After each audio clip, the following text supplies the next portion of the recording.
Gurgaon police को एक महिला के द्वारा अपने पति को गुम होने के बारे में एक शिकायत फाइल की गई थी।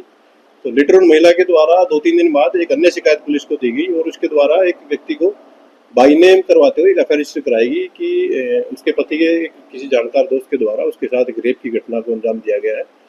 तो पुलिस के द्वारा दोनों ही मामलों में एफआईआर रजिस्टर कर ली गई थी। तो इसमें पुलिस के द्वारा जो गुमशुदा व्यक्ति था उसकी तलाश स्टार्ट की गई। तो जिस व्यक्ति को महिला के द्वारा बाई नेम करवाया गया था, सबसे पहले रविंदर उस व्यक्ति का नाम था, उसको हिरासत में लेकर के घटना के बारे में पूछताछ की गई। उसके द्वारा एक्सेप्ट किया गया कि उसने जो वो गुमशुदा व्यक्ति था उसकी अपने कुछ अन्य दोस्तों के साथ मिलकर के हत्या कर दी है और हत्या के बाद उसके शव को कहीं छिपा दिया है। पुलिस के द्वारा इन्वेस्टिगेशन करते हुए इसमें रविंदर के साथ साथ 2 अन्य व्यक्तियों को भी अरेस्ट किया गया था, जिनकी पहचान मनीष और फरियाद के रूप में हुई थी। ये तीनों ही एक्यूज मेरठ के अलग अलग गाँव के रहने वाले थे। पुलिस के द्वारा इन सब लोगों को अरेस्ट करके और एक डीप इंटरोगेशन की गई और पुलिस कस्टडी सभी एक्यूज की कोर्ट से हासिल की गई। पुलिस के द्वारा पुलिस रिमांड के दौरान ड्यूटी मजिस्ट्रेट की प्रेजेंस में डेड बॉडी को रिकवर किया गया। इनके द्वारा एक्सेप्ट किया गया था कि इन्होंने जो मृतक व्यक्ति था उसका नाम विक्रम था, उसको ये कंपनी से निकलने के दौरान ही इन्होंने अपनी गाड़ी में बिठाया और गाड़ी में बिठा करके उसकी एक रस्सी से उसकी हत्या कर दी और शव को ले जाकर के एक गड्ढे में उनके द्वारा दफना किया गया। पुलिस के द्वारा गड्ढा खुदवा करके शव को रिकवर कर लिया गया था। उसका पोस्टमार्टम पुलिस के द्वारा करवाया जा रहा है।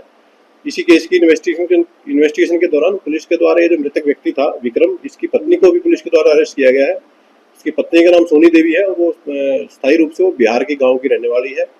इस मामले में जिस व्यक्ति के द्वारा उस लाश को दफनाने के लिए गड्ढा खोदा गया था उसका नाम शंतरलाल है। करीब 60 वर्षीय ये व्यक्ति है। ये भी मेरठ उत्तर प्रदेश का ही रहने वाला है। तो इन सभी को पुलिस के द्वारा अरेस्ट कर लिया गया है। घटनाक्रम में ये खुलासा पुलिस के द्वारा किया गया है कि ये जो सोनी देवी थी जिसके द्वारा की अपने पति की गुमशुदगी की और एक रेप के एफआईआर से कराई गई थी, इसके तथा जो मेन एक्यूज था रविंदर, इन दोनों के बीच में कुछ इलिसिट रिलेशन थे और इन्हीं मोमेंट्स का इन्होंने एक वीडियो अपने फ़ोन में कैप्चर किया हुआ था। जो मृतक था उसकी 13 वर्षीय बेटी के द्वारा वो वीडियो देख लिया गया और उसके बारे में अपने पिता को बताया गया। इसी बात का इन दोनों को पता लग गया तो इन्होंने बेसिकली गूगल से और यूट्यूब से सर्च करके इस हत्या की वारदात को का एक तरीका था उन्होंने सर्च किया और इसको इम्प्लीमेंट करते हुए इन्होंने इस व्यक्ति की हत्या करके इसके शव को दफना दिया था। तो इस पूरे घटनाक्रम में जिन जिन लोगों की संलिप्तता थी उन सभी को पुलिस के द्वारा फिलहाल तक अरेस्ट कर लिया गया है। जो भी कोई अन्य व्यक्ति होगा उसके खिलाफ भी पुलिस कार्रवाई करेगी। जो शव था पुलिस के द्वारा उसको रिकवर करके उसका पोस्टमार्टम करवाया जा रहा है। तो बेसिकली घटना में मृतक व्यक्ति की पत्नी, उसका प्रेमी और उसके साथ जो अन्य 3 व्यक्ति शामिल थे उन सभी को पुलिस के द्वारा अरेस्ट कर लिया गया। महिला की क्या भूमिका रहती है?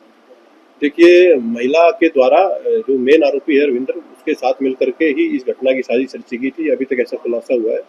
फिर भी जो चारों ही अक्यूज इसमें महिला है उसको कस्टडी भेज दिया गया। बाकी 4 अक्यूज हैं वो अभी फिलहाल पुलिस रिमांड पर है और अभी इन्वेस्टिगेशन चल रही है। जैसे जैसे इनफैक्ट इन्वेस्टिगेशन सामने आएगा उसके ऊपर से कार्रवाई जारी हो जाएगी।